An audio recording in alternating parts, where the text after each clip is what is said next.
Hello, on se retrouve cette semaine non pas pour un nouvel épisode de podcast, mais pour la suite du podcast réalisé avec Anouk. Soyez bien attentifs, plein de clés vont encore vous être livrées dans cet épisode. Préparez un carnet, un stylo et de quoi vous hydrater et je vous souhaite une bonne écoute. Prendre le temps de discerner les choses et d'accueillir l'information dans son corps, je pense que c'est la clé de tout. J'ai adoré quand tu as dit prendre le temps d'étudier les informations qu'on reçoit et de s'asseoir avec. Parce que c'est vraiment, en tant qu'Européens, on va dire, notre sagesse ancestrale, elle a un peu été brûlée, ou voilà, les sorcières, les druides, les païens, tout ça, c'est pour ça qu'on se reconnecte avec les chamans d'Amérique du Sud, ou qu'on a besoin d'aller dans d'autres pays pour se souvenir de quelle manière ils honorent les esprits. Mais on avait quand même les alchimistes. Et les alchimistes, ils utilisaient ce langage qui s'appelle le langage des oiseaux ou des oisons. Et pour moi, ce mot, quiétude, c'est vraiment qui étude. Donc c'est l'étude de qui tu es. Donc en t'asseyant avec toi et surtout en mettant en application les informations que tu reçois et voir de quelle manière tu les comprends et tu les mets en mouvement, c'est ça qui nous permet de continuer d'avoir des révélations en fait. Ouais. Et j'adore vraiment, pour moi, nos révélations sont notre révolution. C'est-à-dire que dans les temps dans lesquels on est assez cruciaux, il y a tellement de prophéties qui nous parlent de cette éclosion de la conscience, ce souvenir de finalement quelle est la vérité.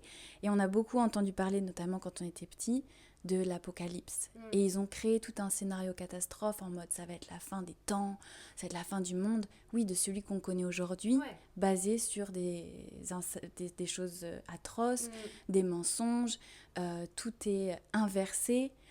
Et en fait, quand tu regardes la signification en grec de apocalyptein, c'est les choses qui se dévoilent. Donc c'est derrière le voile, on va Se rendre compte de la vérité, en fait. exactement, on va se rendre compte de la vérité, Et ouais. de nos révélations. Donc toutes les révélations qu'on reçoit personnellement, tout le travail qu'on fait sur nous personnellement et se réapproprier notre corps, se réapproprier notre vision, se réapproprier notre potentiel, on l'offre au collectif. Et c'est ce qui va nous sauver.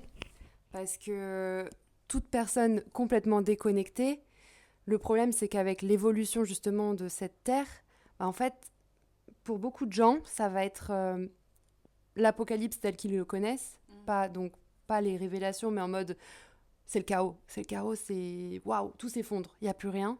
Qu'est-ce que je fais? Ben ouais, qu'est-ce que je fais? Parce qu'en fait, ces personnes-là vont être totalement perdues parce que déconnectées d'elles-mêmes. Et en fait, en donnant son pouvoir à une autorité extérieure, bah finalement, si cette autorité tombe et qu'elle n'existe plus, bah qui suis-je? En fait, c'est ça. Et là, les gens vont commencer à se réveiller. Mais ça risque d'être un petit peu trop tard. Et c'est là où vraiment ce podcast, ou enfin le travail qu'on fait à notre échelle, il est ultra important, je pense. Et il est grand temps de s'éveiller et de prendre conscience des choses. Après que ça résonne ou que ça résonne pas, chacun prend et suit son chemin. On a tous un chemin différent et c'est ok. Mais c'est prendre les informations et voir comment ça résonne en nous pour se rendre compte de notre vérité. En fait, c'est revenir à sa vérité, à son corps, à son intelligence, à son propre discernement, propre jugement, pour savoir ce qui est bon pour nous ou pas.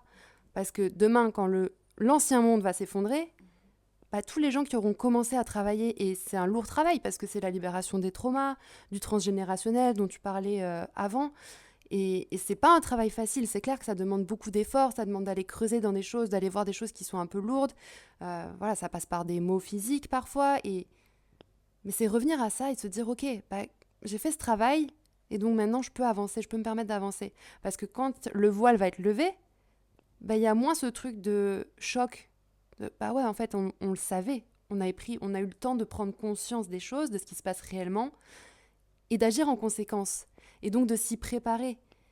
Et là, si ça résonne en vous, peut-être que ça va vous faire un choc, où vous vous dites mais qu'est-ce qu'elle raconte, enfin, de quoi elle parle, c'est peut-être un peu abstrait. Laissez infuser ces paroles et voyez comment ça résonne en vous, ce que vous en faites ou pas, peu importe, mais c'est juste, voilà, on vous partage ça pour que vous puissiez aussi cheminer et vous reconnecter à vous-même par le biais de votre boussole qui est votre corps, c'est vous. Vous avez les bonnes réponses en vous et c'est pas l'extérieur qui doit vous dire ce que vous devez faire, comment vous devez agir, comment vous devez penser.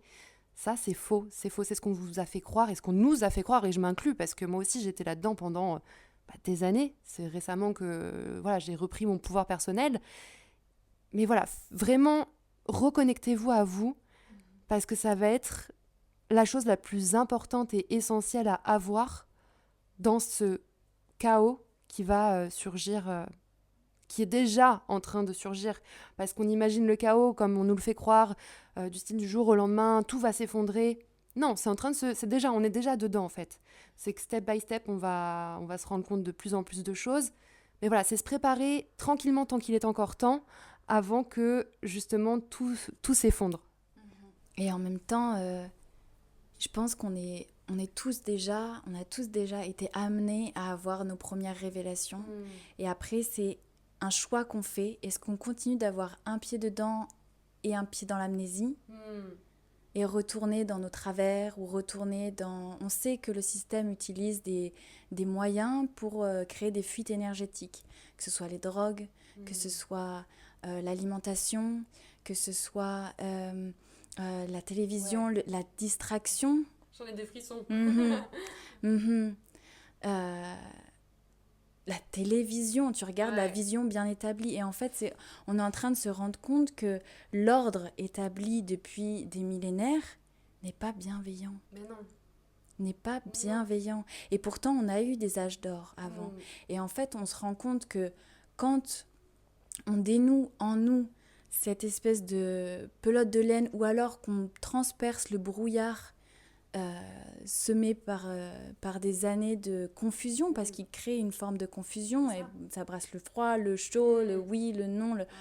Bref, quand on fait tout cet ordre en nous, quand on recrée cet ordre, littéralement cosmos signifie ordre. Donc quand on se reconnecte à notre cosmos intérieur et nos paysages intérieurs, et qu'on fait le clean et qu'on sait ce qu'il y a à l'intérieur de nous, ou ce qu'on aime le plus, c'est aller explorer ce qu'il y a à l'intérieur de nous, alors on est guidé vers des informations qui sont au-delà de ce champ d'amnésie.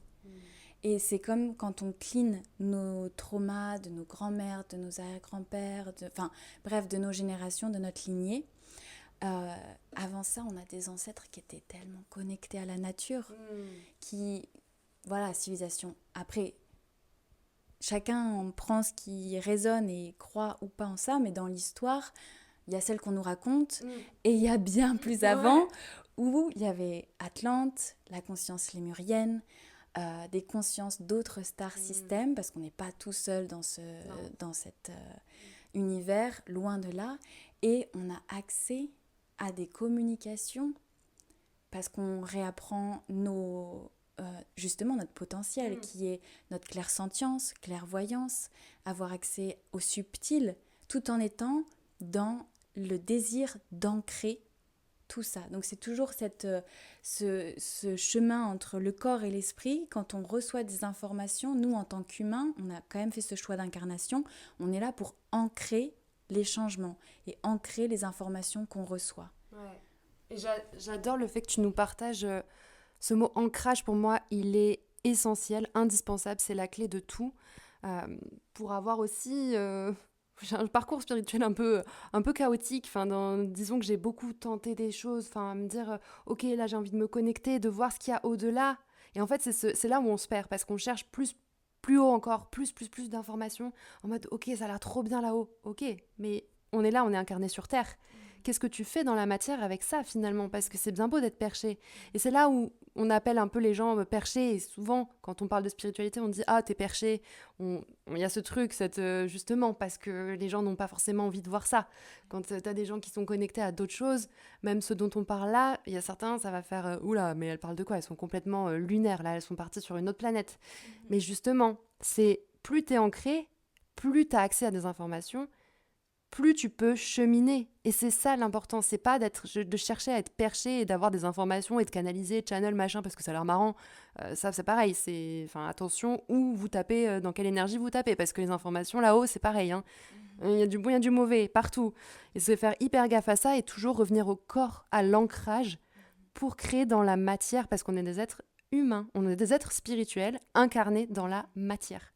Et ça, je voulais vraiment rebondir sur l'ancrage, parce que c'est ça, et c'est cette énergie un peu plus masculine, justement, qui permet à cette énergie féminine de pouvoir avancer et cheminer.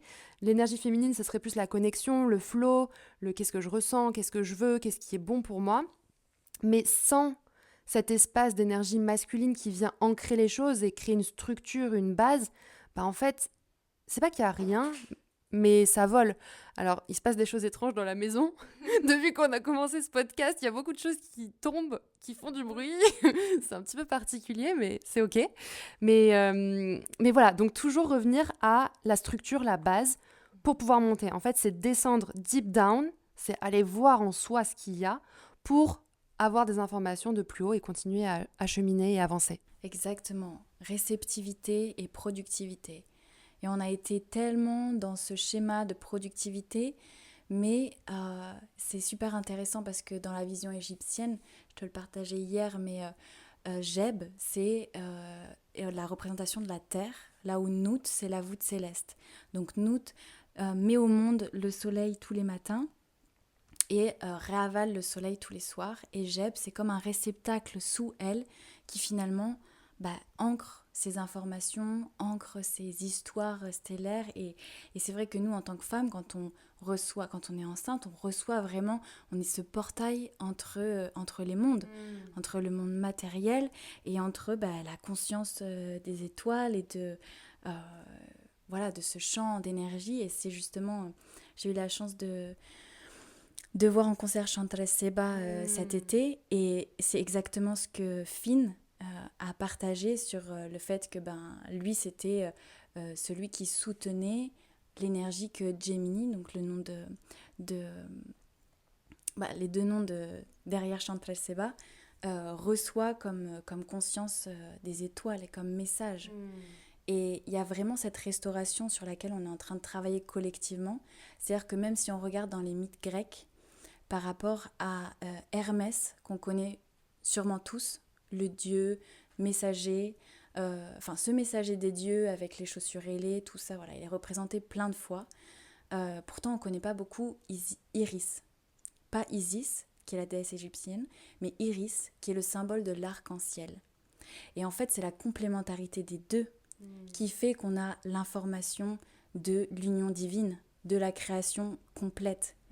Mais dans les temps passés, on a mis en avant seulement l'énergie masculine, seulement le messager masculin, et on a peu entendu les messagères féminines. Et pourtant, iris, arco iris en espagnol, c'est l'arc-en-ciel. Donc c'est les couleurs de l'arc-en-ciel. Et si on a la structure, mais qu'on n'a pas les couleurs, on a un monde qu'on a bien connu dans les années, qui est en train de tomber, un monde rigide, mais où il n'y a pas de couleurs. Où la vision, elle est terne. C'est pour ça qu'on se pose tous la question, mais en fait, c'est quoi what's the purpose? C'est quoi la mission? Et c'est quand on reconnecte à notre plein potentiel, on se rend compte qu'on est l'artiste de notre vie. Wow. This is a masterclass, guys. C'est trop beau, là, ce que tu nous partages. Et ça fait tellement sens. On a besoin des deux. On a besoin des deux et être pleinement connecté. Et c'est s'autoriser à recevoir et non, derrière tous ces mots de c'est perché, c'est la spiritualité, nanana, on tombe dans le dev perso, le ci, le là. Ouais, mais en fait, c'est qu'est-ce qui est juste pour vous? Et on en revient toujours à la même chose, c'est le corps incarné, ce féminin, ce masculin, se faire confiance et vraiment savoir s'écouter pour matérialiser des choses dans le concret. Et du coup, la question que j'aimerais te poser, c'est pour toi, comment revenir à un équilibre entre énergie féminine et énergie masculine? Comment tu incarnes ce... Alors, équilibre, oui et non, mais plus harmonie. Pour moi, ça serait plus une harmonie qu'un équilibre, parce que l'équilibre, est-ce qu'il existe réellement? Je pense qu'on peut avoir des équilibres déséquilibrés, donc plus une harmonie, une certaine harmonie. Comment est-ce qu'on jongle entre cette acceptation de parfois je suis un peu plus dans mon féminin, un peu plus dans mon masculin, mais comment du coup je navigue avec cette énergie? Quels seraient les conseils que tu pourrais donner? Comment se reconnecter à ça? Selon toi, qu'est-ce que tu pourrais nous partager? En vrai, je suis encore sur ce chemin. Et c'est en ça que tu m'inspires énormément, c'est parce que je sens que tu as cette énergie de concrétisation, d'organisation, sur laquelle moi je suis pleinement en train de travailler en ce moment. En Human Design, je suis quite right. Donc j'ai que de l'énergie féminine. Wow. Donc c'est énormément de réceptivité. Et après, quand il s'agit de mettre au monde, enfin on va dire de mettre au monde, oui, mais l'homme, celui qui coupe le cordon. Donc c'est celui qui amène l'enfant vers l'extérieur. Donc on va dire que moi il y a la gestation, je peux mettre au monde, mais après dans l'expansion du message... Comment je fais? Exactement. Par contre, il y a cet hiver, j'ai fait une méditation avec un cristal. Et en fait, avant, dans les consciences atlantes, on travaillait énormément avec les cristaux. Je pense qu'on faisait des choses du domaine de la lévitation, du domaine de l'électronique, enfin, électromagnétique. Bref, on connaît tous les vertus des cristaux, mais je pense qu'on a encore tellement à explorer. Et là, j'étais avec une amie et elle m'a donné un cristal et c'était en mode méditation et tu reçois en fait. Et dans cette réception du message, le cristal m'a amenée au cœur de la terre avec un énorme cristal. Et en arrivant dans ce lieu-là, il y avait un homme. Et cet homme, toute la scène se déroulait sous mes yeux et la femme que j'étais, ma femme intérieure, s'est mise à lui hurler dessus. Wow. À lui hurler dessus et lui il était là, je te comprends, mais par contre là il faut que tu me laisses te soutenir, il faut que tu me laisses parler, il faut que tu me laisses t'aider. Et à partir de là, il m'a invité à rentrer dans le cristal. Quand je suis rentrée dans ce cristal, il y a comme une énorme épée qui m'est sortie de la gorge, comme si ça m'avait traversé, une énorme épée qui sortait. Et de là, je me suis sentie, ça m'a propulsée et ça m'a fait amener sur un hara géant. Je n'avais rien fumé, je n'avais rien pris, c'est juste des cristaux. Et franchement, je vous invite, si vous êtes connectés aux minéraux, aux cristaux, même aux plantes, mais on a tellement à recevoir de la nature et elle nous attend pour ça. Et de là, en volant sur ce hara, en fait, qui est le symbole de la communication, comme si on me sortait cette épée de il va falloir que tu arrêtes de te cacher et d'arrêter de retenir tout ce que tu souhaites partager. Mon masculin divin, parce que j'ai compris après qu'en fait c'était mon masculin intérieur, qui me félicitait, il était en bas, il était là, yes, vas-y, vole, vas-y, enjoy. Waouh. Et ça m'a mis une semaine d'intégrer cette information. Wow. Et c'est encore en cheminement de quelle manière maintenant je le mets en pratique et de quelle manière je l'ancre maintenant. Ouais. Mais vraiment, que ce soit avec un cristal ou sans cristal, d'aller à l'intérieur de soi et d'aller rencontrer si t'es une femme, masculin intérieur, ou si t'es un homme, féminin intérieur. Parce qu'il y a beaucoup de choses qui ont besoin d'être transmises de l'un à l'autre dans notre union divine, parce que c'est aussi en lien avec ce qu'on nous a fait croire comme étant le créateur, qui est cette image du paternel, de l'homme, voilà, c'est Dieu. Voilà. Mais Dieu, c'est l'union divine. Dieu, c'est cet amour qui réunit les deux polarités. Et ça, c'est le 1. Et je te remercie aussi parce que, à l'inverse, comme tu le disais, moi, je suis beaucoup dans mon masculin, un peu plus dans la structure, l'organisation. Et justement, j'avais besoin de cette polarité plus féminine parce que j'étais un petit peu déconnectée de mon féminin, où je m'autorisais pas, surtout dans l'entrepreneuriat, on le sait, c'est pareil, on tombe dans ce truc de faire, les objectifs, les résultats, le CA, le machin. Ouais, mais tranquille en fait. Chaque chose en son temps. Et ce que j'aime bien dire souvent, c'est que si c'est ton projet de vie, il va te prendre toute la vie en fait. Donc il y a le temps. Pourquoi on est dans le rush à avoir tout comme ça, demain, c'est bon, c'est plié, j'ai fait mes millions, ok, mais à quoi bon ? C'est un chemin, une mission de vie. Donc prenons le temps de faire les choses. Et grâce à toi, j'ai vraiment réussi à réintégrer mon féminin, à ralentir le rythme. Et je le disais un petit peu en début de podcast, c'est que en ralentissant, ça m'a permis d'avoir plus de résultats et de me rendre compte que finalement, je peux avoir tout autant de résultats en faisant moins, mais mieux. Et c'est là où c'est hyper important de recalibrer ces deux énergies parce qu'elles sont ultra complémentaires et que justement, quand on bascule dans un mode un peu trop féminin, justement, on va avoir plein de projets sur le feu, on va créer plein de choses. Mais finalement, si on n'a pas l'espace pour le mettre au monde, vraiment l'ancrer dans la matière, encore une fois, donc cette énergie masculine, il n'y a rien qui se passe. Et l'inverse est vrai. Si on fait, à un moment donné, on n'est plus dans la créativité, on est coupé de notre flow et on reçoit plus. Ça va peut-être marcher un temps Et après, en fait, ça s'écroule parce que c'est un modèle qui fonctionne plus, parce qu'on n'a plus reçu cette vision pour continuer d'avancer sur notre projet. Exactement. Et c'est aussi là le piège. C'est le piège dans lequel beaucoup, je pense, euh, on peut être confus parce que c'est le modèle, encore une fois, principalement masculin. Et c'est ce qu'on est en train de rétablir. Parce que le masculin, il est là pour soutenir finalement la vision. Ouais. Le masculin, il protège la vie en protégeant la femme qui donne la vie. Et c'est ça qu'on est en train de restaurer à l'intérieur de nous. Et encore une fois, quand on parlait tout à l'heure de Hermès et de Iris. Hermès, c'est le symbole du caducée. Donc, c'est les deux serpents qui ascensionnent. Et Iris, c'est l'arc-en-ciel qui vient au centre. Donc, c'est vraiment les chakras, quand on prend la vision Kundalini, les chakras et la Kundalini. Mais si on voit dans l'ordre établi qui a pris un peu possession de la planète, c'est l'ordre qui est derrière les pharmacies. Et c'est un serpent qui s'enroule autour de ce vase qui est le Graal. Et le Graal, qu'est-ce que c'est ? C'est la sagesse de l'utérus. Donc en plus de contrôler les naissances, il contrôle la manière dont on va mettre au monde les projets et qu'est-ce qu'on va mettre au monde. Donc là, on est en train de restaurer les deux serpents qui s'enroulent autour du caducée, du Graal, resacraliser nos créations et réapporter de la vision de la couleur, parce que Iris, c'est pareil, c'est l'œil. Iris, c'est celui qui reçoit les couleurs. Donc de cette manière-là, en réencodant en nous et en s'autorisant de nouveau dans cet alignement à créer, on redonne de la couleur au monde. Et on step dans notre potentiel.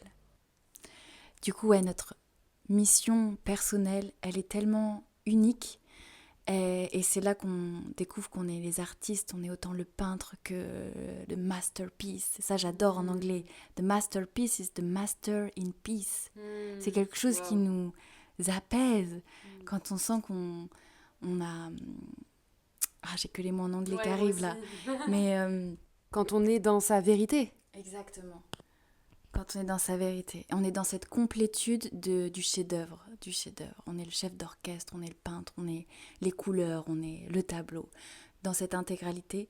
Et en fait, dans notre mission, je pense, en tant que nouvelle génération qui s'apprête à continuer de repeindre le monde. C'est Pocahontas qui le disait aussi, hein. La terre n'est que poussière tant que l'homme ignore comment il peut peindre aux mille couleurs l'air du vent. Et c'est ces sagesses-là ancestrales qui savaient écouter les esprits, écouter la nature pour co-créer, pour recevoir les informations dont la terre avait besoin et en même temps dont l'être humain avait besoin dont l'être humain a besoin. Pourquoi parler au passé ? On s'en souvient là. Pour ascensionner en même temps que la planète. Et il y a un dernier truc que j'aimerais te partager justement dans cette ascension en harmonie avec la planète et encore une fois de couleur et de vision. Quand j'étais en Équateur, j'ai fait une sorte de réalignement avec les fleurs sur le chemin en allant à une cascade. J'ai trouvé les fleurs de chaque couleur de l'arc-en-ciel et en arrivant sur le lieu, j'ai pu poser chaque fleur sur différents chakras. Et plus tard, j'ai intégré, on va dire, le message qu'elles m'ont transmis en termes de fréquence sur le moment. Mais en gros, tout à l'heure, on parlait de passion, vision. Donc en même temps, c'est complémentaire. On a orange, chakra sacré, chakra sacré, chakra sacré, non, chakra sacré. Le chat dans la gorge. Et du coup, le troisième œil, donc le bleu indigo. Et ensuite, pour moi, c'est vraiment comme si on restaurait aussi cette croyance que dans, on va dire, les textes hindous, l'ascension de la Kundalini, c'est du bas vers le haut. Sauf que vu qu'ils ont désacralisé le bas, si tu remontes cette énergie et qu'elle n'est pas au bon endroit ou qu'il y a des traumas, tu remontes tout ça vers le haut et c'est pareil, tu n'es pas complètement dans ton axe. Waouh, ça j'adore. Ça me parle. Et pour l'Église, dans les religions, c'est beaucoup du haut vers le bas. Tu reçois les messages divins, mais c'est pareil. Quelle source et quelle autorité tu tapes, donc quelle vision tu as pour enraciner sur la planète finalement. Alors qu'en fait, c'est les Rosicruciens qui parlaient de ça. Donc déjà, c'est le symbole de la rose. Et en fait, c'est l'énergie tellurique et l'énergie céleste, cosmique, qui nous ensemence en même temps. Et c'est vraiment cette énergie des 2 dragons qui se retrouvent dans le chakra de notre cœur. Donc pour ouvrir encore une fois cette Merkaba où il y a toutes nos informations décrites, des vies passées, et en même temps de nos consciences, de notre communication aux consciences d'autres planètes, parce que notre âme, elle a voyagé dans le système solaire et dans d'autres systèmes solaires, donc on est une poussière d'informations. Mais pour ça, il faut le débloquer. Et donc du coup, quand on a passé la passion sacrée et la vision 3e œil en même temps, on descend et on monte en même temps. Et donc, quand on monte du passion sacré au jaune, qui est le chakra du plexus solaire, c'est le centre de notre discernement. Et c'est exactement là où l'humanité est en ce moment, c'est-à-dire qu'on apprend à discerner quelle information est vraie, de quelle information est fausse, et qu'est-ce qu'on ressent dans notre corps. Et donc, de ce discernement, c'est notre rayonnement. C'est-à-dire qu'à partir du moment où on discerne, on reprend notre plein pouvoir, on ne suit plus le pouvoir établi, mais on rayonne de notre propre lumière parce qu'on met notre potentiel en action vers la source qui nous nourrit et qui est bienveillante. Et en simultané, on vient travailler notre chakra de la gorge. Donc, communiquer à travers ce potentiel qu'on développe, notre rayonnement, et s'autoriser à parler des choses qui nous passionnent, s'autoriser à parler de notre mission de vie, à parler de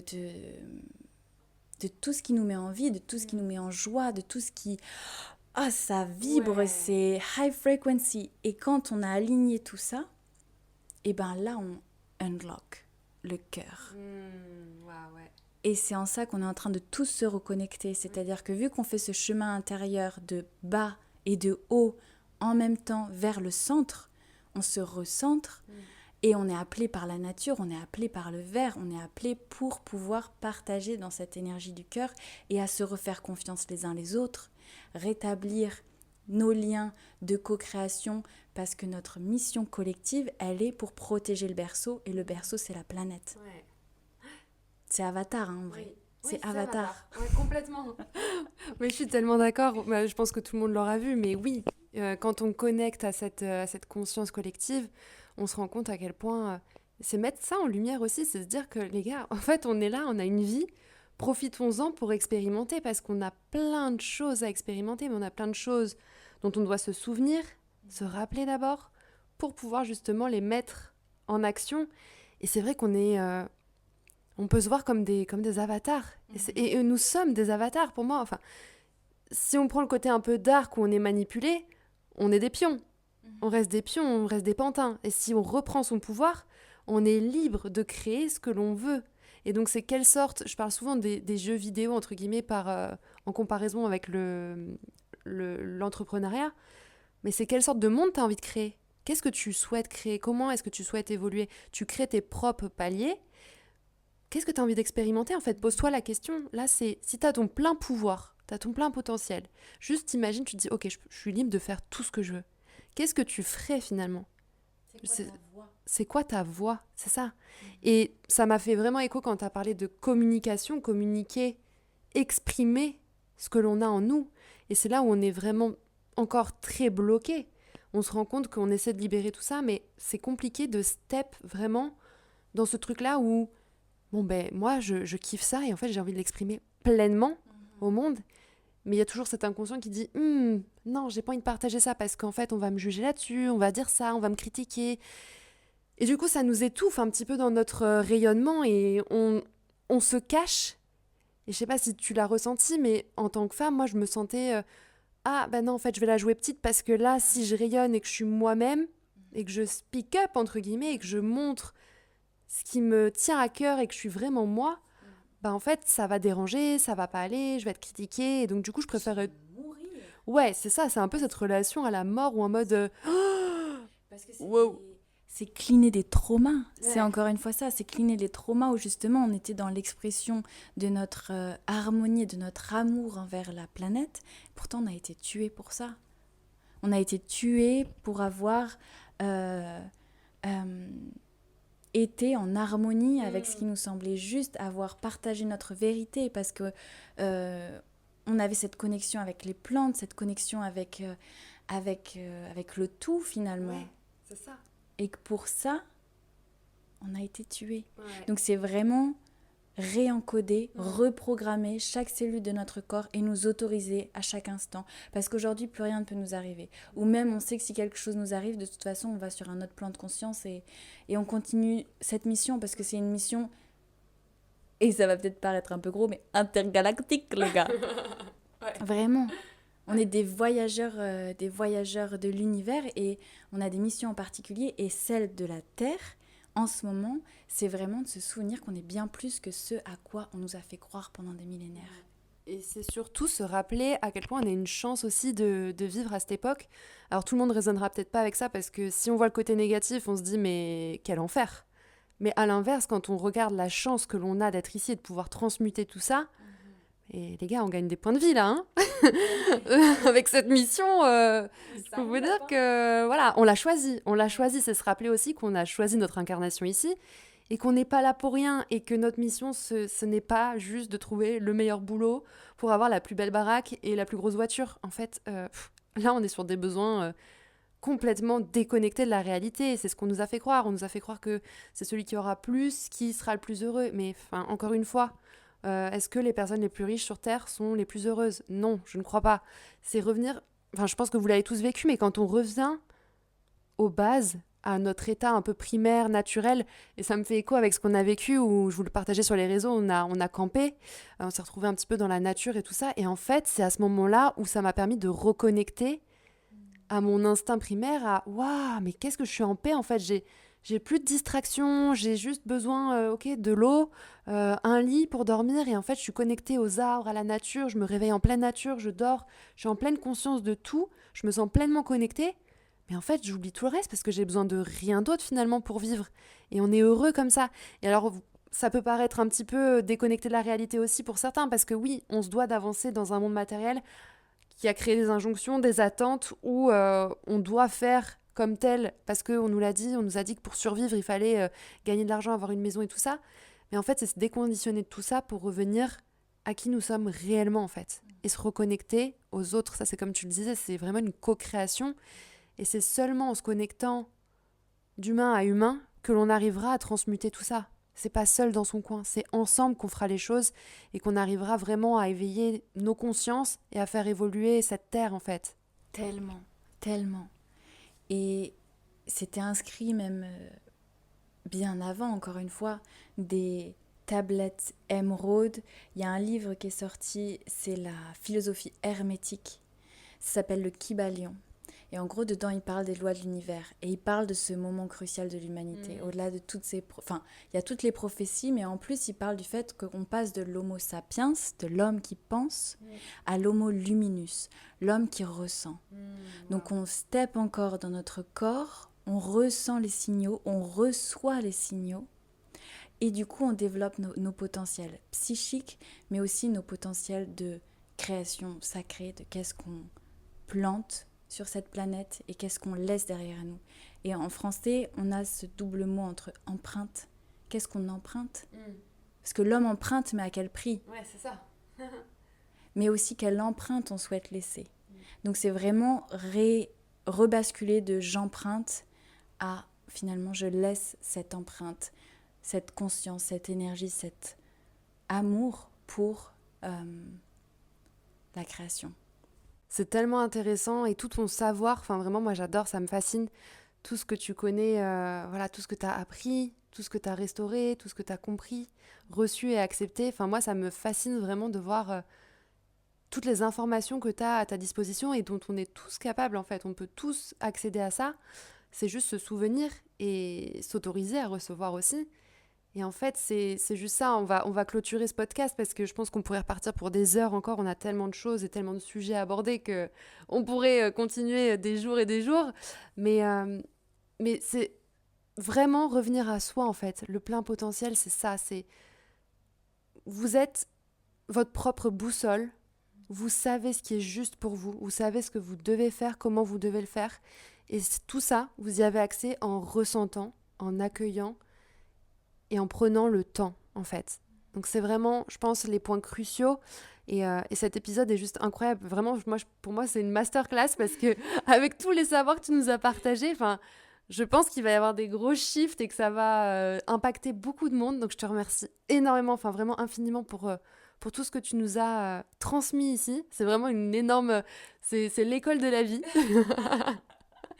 Et j'adore, et c'est pour ça que j'adore être à tes côtés. C'est un partage et c'est une évolution et on sent vraiment qu'on est complémentaires et qu'on s'auto-alimente. Et c'est cette co-création finalement. Et l'impression d'avoir plus mon côté féminin qui est comblé par ta part féminine que tu m'apportes et puis vice-versa. En fait, on s'apporte la structure ou le flow dont chacune a besoin.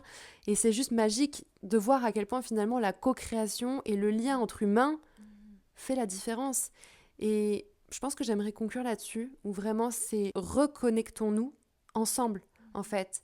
Parce qu'on est là, derrière nos écrans, on a l'impression d'être connectés, mais on est plus déconnectés que jamais. Alors remettons de la conscience sur ce que nous consommons au quotidien, que ce soit sur les réseaux sociaux, les médias, quels qu'ils soient, c'est qu'on peut s'en servir à bon escient pour s'élever, s'éveiller et s'inspirer, en fait. Donc voilà, c'était le petit message, voire très long message, parce que je pense que ce podcast est un petit peu long, mais j'espère qu'il fera partie justement du contenu qui vous aidera à cheminer et à retrouver et libérer votre plein potentiel. En tout cas, je te remercie énormément, Anouk, d'avoir participé et d'avoir donné de ton temps et de ton savoir à mon audience aussi. Vous pouvez d'ailleurs la retrouver sur les réseaux sociaux sous le nom de Anouk.universe. Du coup, c'est UNVS. Anouk, je vous mettrai tout de toute façon dans la description, dans la bio. Et voilà, n'hésitez pas à aller échanger avec elle si vous avez des questions à connecter. Voilà, elle partage énormément de savoir, de connaissances. Je vais peut-être m'avancer un petit peu, mais il y a un projet qui est en train d'éclore, qui est en gestation, on va dire. Tu as le projet d'écrire un livre. Donc voilà, n'hésitez pas à aller la suivre parce que je pense que ce livre aura énormément d'impact. Et je vous le partagerai de toute façon. Je pense qu'on refera un podcast à l'occasion de la sortie de ce livre qui sera full valeur, j'en suis sûre, il n'y a aucun doute. Donc voilà, n'hésitez pas à la retrouver en attendant sur les réseaux sociaux. Je vous fais plein de gros bisous et on se retrouve la semaine prochaine pour un nouvel épisode de podcast.